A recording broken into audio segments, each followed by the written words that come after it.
강호의 이 한마디가 은호의 가슴을 찌르는 칼날처럼 날카로웠는데요. 야, 은호. 너 때문에 내 인생이 이렇게 된 거라고. 은호는 그 말을 듣고 숨이 막히는 기분을 느꼈어요. 강호의 눈빛이 붉게 충혈된 채로 그녀를 노려보는 그 순간 은호의 세상이 다시 한번 무너져 내리기 시작했어요. 강호야, 왜 나한테 이런 말을? 우리는 가족이었잖아. 은호의 내면이 혼란으로 가득 차 있었어요. 과연 이 이복남매의 미래는 어떻게 될까요? 강호가 친구들과 술자리에서 은호를 탓하며 욕설을 퍼붓는 그 소문이 재벌가의 고성희의 귀에까지 들어간 건 순식간이었어요. 고성희는 은호를 자신이 버린 딸로 여기며 강호의 언행을 자신에 대한 모독으로 받아들였어요. 강호가 은호를 건드린 건 나를 건드린 거나 마찬가지야. 고성희의 마음이 차갑게 식어갔어요. 이 사건이 고성희의 복수를 불러일으키며 강호에게 결코 잊지 못할 경험을 안겨주게 되는데요.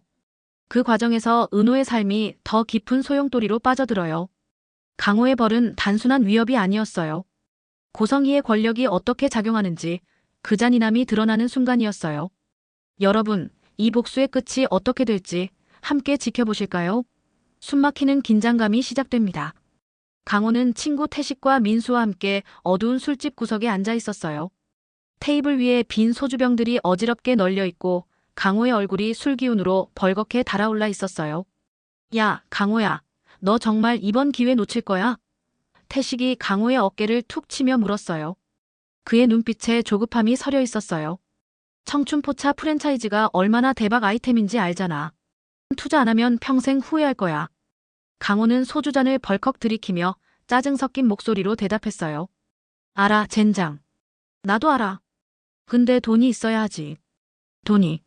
그의 주먹이 테이블을 쾅 내리쳤어요. 옆 테이블 손님들이 깜짝 놀라 쳐다봤지만 강호는 아랑곳하지 않았어요. 2천만 원. 겨우 2천만 원인데. 강호의 목소리에 억울함과 분노가 뒤섞여 있었어요. 그는 또다시 소주잔을 채우며 혼잣말처럼 중얼거렸어요.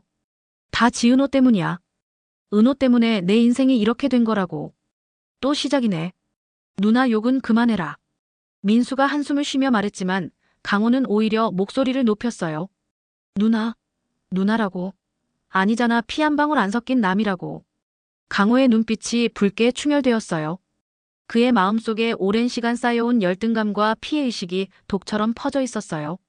내가 축구 얼마나 잘했는지 알아?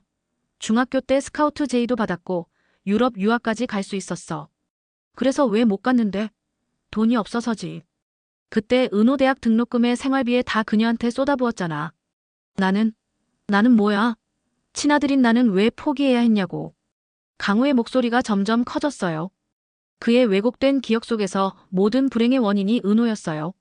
실제로는 아버지의 사업 실패와 죽음, 그리고 자신의 게으름이 원인이었지만 그는 그걸 인정하지 않았어요.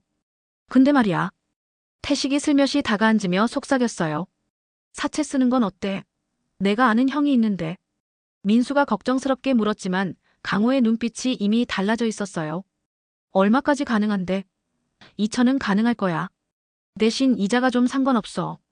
어차피 은호가 나한테 줄 돈도 있고 청춘포차하면 한 달 안에 갚을 수 있어. 강호는 이미 마음을 정한 듯 했어요. 그의 눈에 욕심과 광기가 서려 있었어요. 은호가 갚아야지. 지은호 때문에 내 인생이 망쳤으니까. 강호의 내면이 차갑게 식어갔어요. 이 순간 강호의 욕심이 은호를 더 깊은 위기로 몰아넣을 거라는 사실을 그는 꿈에도 몰랐어요. 은호가 재벌 딸이라면 돈은 문제없을 거야라는 착각이 그의 마음을 사로잡았죠. 하지만 이 거래는 고성희의 귀에 들어가며 예상치 못한 복수의 시작이 됩니다. 여러분, 강호의 이 선택이 어떤 파국을 불러올지 긴장되시죠? 다음 날 오후 강호는 동대문 뒷골목의 허름한 사무실을 찾았어요. 백두산 대부업이라는 간판이 걸린 곳이었어요. 안으로 들어가자 담배 연기와 곰팡이 냄새가 코를 찔렀어요. 뭐야 너? 문신이 가득한 팔을 드러낸 남자가 강호를 위아래로 훑어봤어요. 돈 좀 빌리러 왔는데요. 얼마? 2천만 원이요. 남자가 피식 웃었어요. 담보는? 저희 엄마 가게 계약서 있어요. 강호는 떨리는 손으로 서류를 꺼냈어요. 순이가 운영하는 식당 계약서였어요. 이번에도 어머니 몰래 가져온 거였어요. 순이? 매출은? 순수 매출 하루 100은 넘어요. 엄마가 요리 잘하시거든요. 사채업자는 계약서를 살펴보더니 고개를 끄덕였어요. 좋아. 2천 빌려줄게. 대신 한 달 안에 갚아야 해. 이자는 월 20%야. 네네. 알겠습니다. 강호는 급하게 서류에 서명했어요. 그의 손은 흥분으로 떨리고 있었어요. 드디어 청춘 포차를 시작할 수 있다는 생각에 들떠 있었어요. 그런데 사채업자가 돈을 건네며 물었어요. 한 달 안에 못 갚으면 어쩔 거야? 강호는 잠시 망설리다가 입을 열었어요.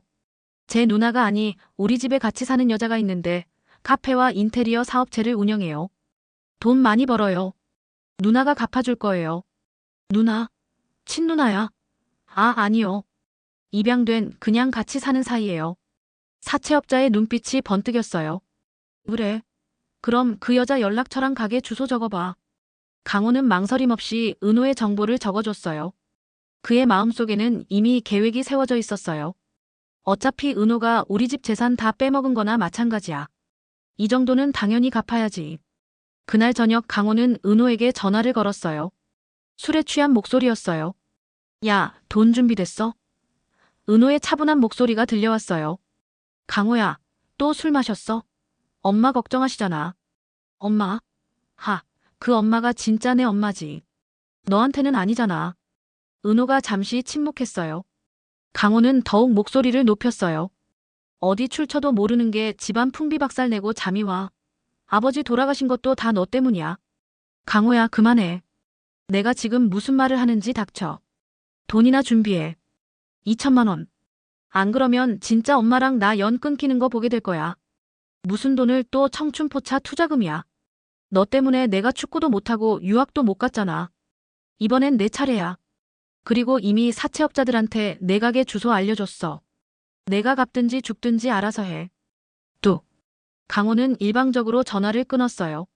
그의 얼굴에는 비열한 미소가 떠올랐어요. 이제 됐어. 은호. 내가 그동안 누린 거 다 토해내야지. 하지만 이 거래가 고성희의 귀에 들어간 건 순식간이었어요. 고성희는 은호를 자신이 버린 딸로 여기며 강호의 행동을 자신에 대한 모독으로 받아들였어요. 강호가 은호를 건드린 건 나를 건드린 거나 마찬가지야. 고성희의 마음이 차갑게 식어갔어요. 이 순간 고성희의 복수가 시작되며 강호의 운명이 급변할 거라는 예감이 스치네요. 고성희의 사무실에는 무거운 공기가 팽팽하게 긴장되어 있었어요. 거대한 창으로 서울 시내가 한눈에 내려다 보이는 이곳에서 고성희는 직원의 보고를 듣고 있었어요. 평소처럼 완벽하게 정돈된 그녀의 모습이었지만 손에 들고 있던 만년필이 미세하게 떨리고 있었어요. 이사장님, 은호 씨에게 큰 문제가 생겼습니다. 보고하는 직원의 목소리도 평소와 달리 조심스러웠어요. 고성희가 은호에 대한 일이라면 예민하게 반응한다는 것을 이미 여러 번 경험했기 때문이었어요. 문제라니 뭐죠? 빨리 말해요. 고성희는 만년필을 탁 하고 책상 위에 내려놓으며 직원을 똑바로 쳐다봤어요. 그 시선에는 날카로운 긴장감이 서려 있었어요. 동생 강호가 은호 씨의 입양 사실을 알게 됐습니다. 그 얘기는 저번에 보고받았어요. 고성희의 눈빛이 순간 흔들렸어요. 하지만 이내 차가운 표정으로 돌아왔어요. 그래서? 그것만으로 끝이 아닐 텐데요. 직원은 잠시 숨을 고른 뒤 조심스럽게 말을 이었어요. 강호가 은호 씨에게 막말을 퍼부었다고 합니다. 친양자 입양 사실을 빌미로 삼아서. 그리고 지금은 가출한 상태인데 계속해서 은호 씨에게 돈을 요구하고 있습니다. 그 자식이 은호한테 뭐라고 했는지 정확히 말해봐요. 고성희의 목소리가 낮게 가라앉았어요. 그것은 폭풍 전의 고요함 같았어요. 직원은 보고서를 들여다보며 말했어요. 은호 씨한테 내 출처가 어디냐고, 어디 핏줄이냐고 했다고 합니다. 탁! 고성희의 손바닥이 책상을 내리쳤어요. 그녀의 얼굴이 붉게 달아올랐고 평소 우아한 모습은 온데간데 없이 사라졌어요. 출처. 그 무식한 자식이 감히 은호 출처를 물어. 제 주제도 모르고. 직원은 처음 보는 이사장의 격한 반응에 놀라 한 발 뒤로 물러섰어요. 고성희는 자리에서 벌떡 일어나 창가로 걸어갔어요. 서울의 스카이라인을 내려다보며 깊은 숨을 들이쉬었어요. 내가 피치 못할 사정으로 키우지는 못했지만 은호를 무시하는 건 나를 무시하는 거라고. 이사장님, 그럼 어떻게? 직원은 잠시 숨을 고른 뒤 조심스럽게 말을 이었어요. 청춘포차라는 프랜차이즈 사업에 투자한다며 사채를 2천만 원 끌어왔습니다. 그리고 그 돈을 은호 씨가 갚아야 한다고 사채업자들에게 은호 씨 카페 주소와 연락처를 알려줬다고. 뭐라고? 고성희의 눈빛이 다시 번뜩였어요. 이번에는 분노를 넘어서 살기까지 느껴졌어요. 그 미친 자식이 사채업자들을 은호한테 보낸다고. 내 딸을 위험에 빠뜨린다고. 네. 이미 은호 씨에게 여러 차례 협박 전화를 했다고 합니다.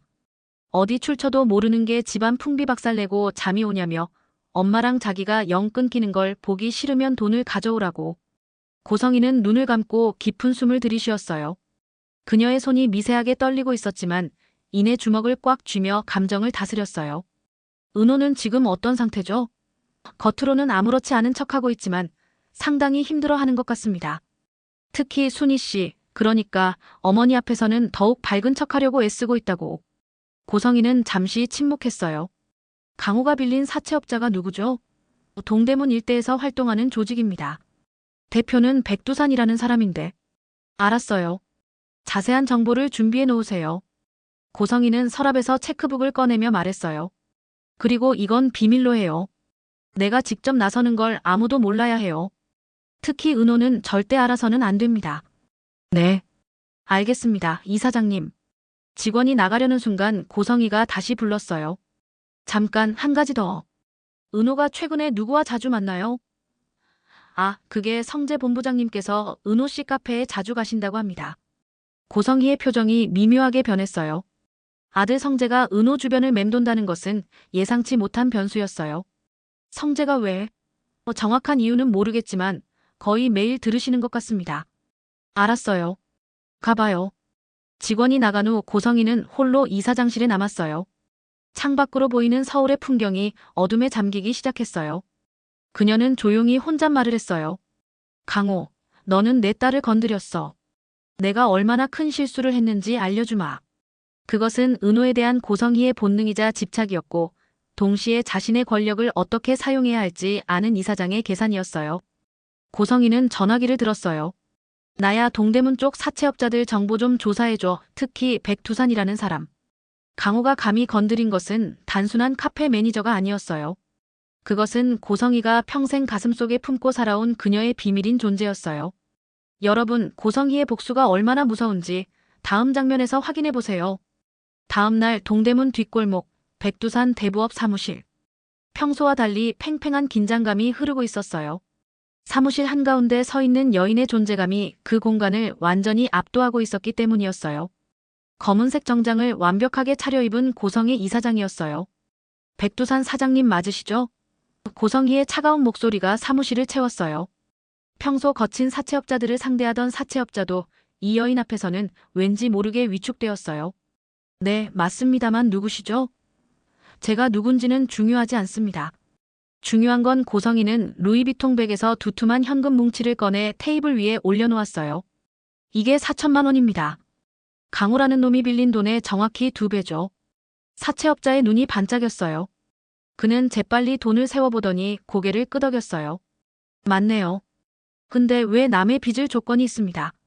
고성희는 의자에 앉으며 다리를 꼬았어요. 그녀의 자세는 우아했지만 눈빛은 날카로웠어요. 제가 시키는 대로 하셔야 합니다. 아주 간단한 일이에요. 뭘 하면 되죠? 그냥 당신이 잘하는 걸 하시면 됩니다. 몸으로 대화한다거나 입으로 눈에 힘을 빼게 하는 그런 거요. 아시죠? 무슨 말인지. 사채업자가 의아한 표정을 지었어요. 그게 다입니까? 그건 너무 쉽죠. 아, 네. 단 흔적은 남기지 마시고. 그리고 한 가지 더. 고성희는 몸을 앞으로 기울이며 말했어요. 그녀의 목소리는 낮았지만 단호했어요. 지은호라는 여자가 있습니다. 강호가 그 여자 정보를 줬죠. 네. 눈하면서 카페하는 그 여자. 그 여자는 절대 건드리지 마세요. 보호요? 네. 그 여자는 제 딸이에요. 강호가 또 그 여자를 괴롭히려 하면 부드럽게 당신들 하던 대로 그냥 대화해 주시면 돼요. 고성희는 자리에서 일어나며 마지막으로 덧붙였어요. 그리고 이 일은 절대 비밀입니다. 제가 왔다는 것도 이 거래도 강호에게는 그저 조건이 바뀌었다고만 하세요. 이해하셨습니까? 사채업자는 고개를 끄덕였어요.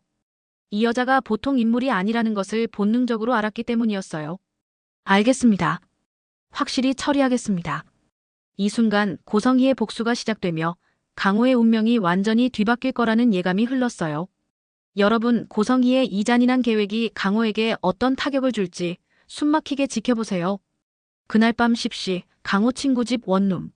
청춘포차 계약을 마치고 돌아온 강호는 맥주를 마시며 TV를 보고 있었어요.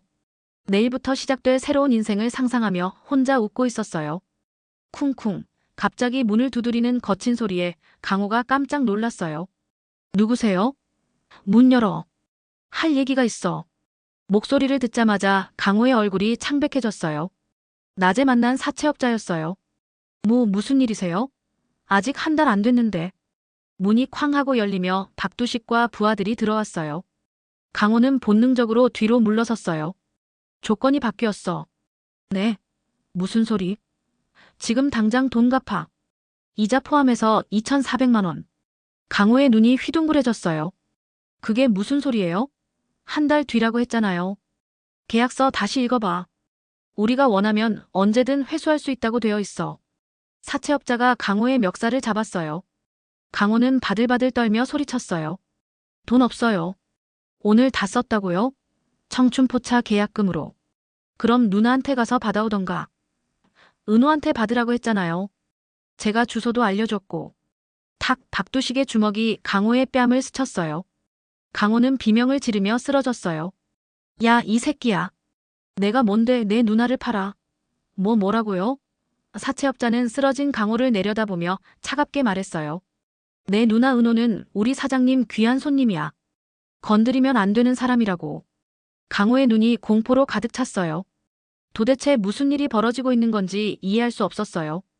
그게 무슨 닥치고 들어. 내가 한 번만 더 누나한테 싸가지 없게 굴면 사채업자가 강호의 머리채를 잡고 일으켰어요. 진짜 쥐도 새도 모르게 한국에서 사라지게 해줄게. 알겠냐? 네. 네. 그리고 돈은 내일까지 준비해. 안 그러면 사채업자는 의미심장한 미소를 지으며 손가락을 목에 가져다 대었어요.